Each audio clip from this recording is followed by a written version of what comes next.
నల్లమల అడవుల మధ్య కృష్ణమ్మ ఒడిలో ఒదిగి ఉన్న సోమశీల పర్యాటక కేంద్రం ఆధ్యాత్మికతకు, ప్రకృతి ప్రేమికులకు అద్భుతమైన గమ్యస్థానమని పర్యాటక సాంస్కృతిక శాఖ మంత్రి జూపల్లి కృష్ణారావు అన్నారు. ఆయన సోమశీల ఎకో టూరిజం పార్కును సందర్శించారు.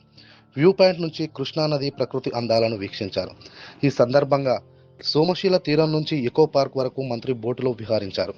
అక్కడి ప్రకృతి అందాలను, అటవీ పర్యాటక శాఖ కల్పిస్తున్న మౌలిక వసతులను క్షేత్రస్థాయిలో పరిశీలించారు. శ్రీశైలం జలాశయం బ్యాక్ వాటర్స్లో ప్రకృతి అందాలు పర్యాటక ప్రేమికుల్ని సరికొత్త అనుభూతిని కలిగిస్తాయని పేర్కొన్నారు. ఇక్కడ వ్యూ పాయింట్ వద్ద ప్రకృతి దృశ్యాలు పర్యాటకులను కట్టిపడేస్తాయని, ముఖ్యంగా ఎకో పార్క్ పరిసరాల్లో అప్పుడప్పుడు పులులు వంటి వన్యప్రాణులు రావడం ఇక్కడ పర్యాటకానికి మరింత ఆకర్షణ తెస్తుందని వివరించారు. తెలంగాణ రాష్ట్ర గ్రామీణ ప్రాంత ప్రజలతో పాటు దేశ విదేశ పర్యాటకులను పెద్ద ఎత్తున ఆకర్షించేలా సోమశీలను అంతర్జాతీయ ప్రమాణాలతో అభివృద్ధి చేస్తామని మంత్రి వెల్లడించారు. ఎకో టూరిజం సోమశీల దగ్గర ఎకో టూరిజం పోయి రావడం జరిగింది, చూసి రావడం జరిగింది.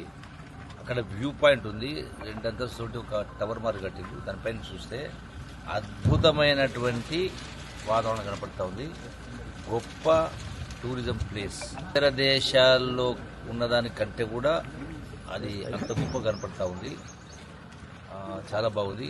ఆ తర్వాత అక్కడి నుంచి మళ్ళీ బోట్లో చీమల తిప్ప దాటి లోపలి ముందుకు పోయిన తర్వాత అక్కడ టైగర్స్ వస్తూ ఉంటాయట.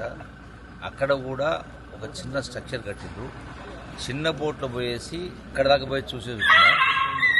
అక్కడ వచ్చిన టూరిస్టులు కూడా బోట్లో క్రూజులో ప్రయాణం చేసి సోమశీల నుంచి శ్రీశైలం దాకా వెళ్ళడమే కాకుండా మధ్య మధ్యలో ఆపి కూర్చొని టిఫిన్లో, లంచ్లో, డిన్నర్ చేయడానికి 4-5 ప్లేసులలో ఆ ఏర్పాటు కూడా చేసే కార్యక్రమం చేస్తూ ఉన్నాం. ఇక్కడ ఎక్సెప్ట్ మంచు తప్ప, హిమాలయాల మంచు తప్ప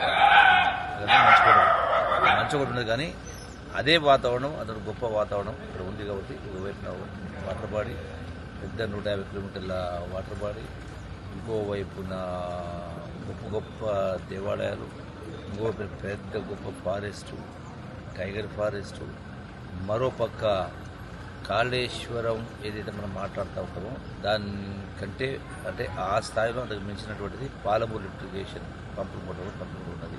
ప్రపంచ పర్యాటకుల్ని, దేశ పర్యాటకుల్ని రప్పించే కార్యక్రమం. అట్లాగే రాష్ట్రంలోని గ్రామాల నుంచి కూడా ప్రజలు కూడా రప్పించి ఏర్పాటు చేస్తున్నాం. Thank you.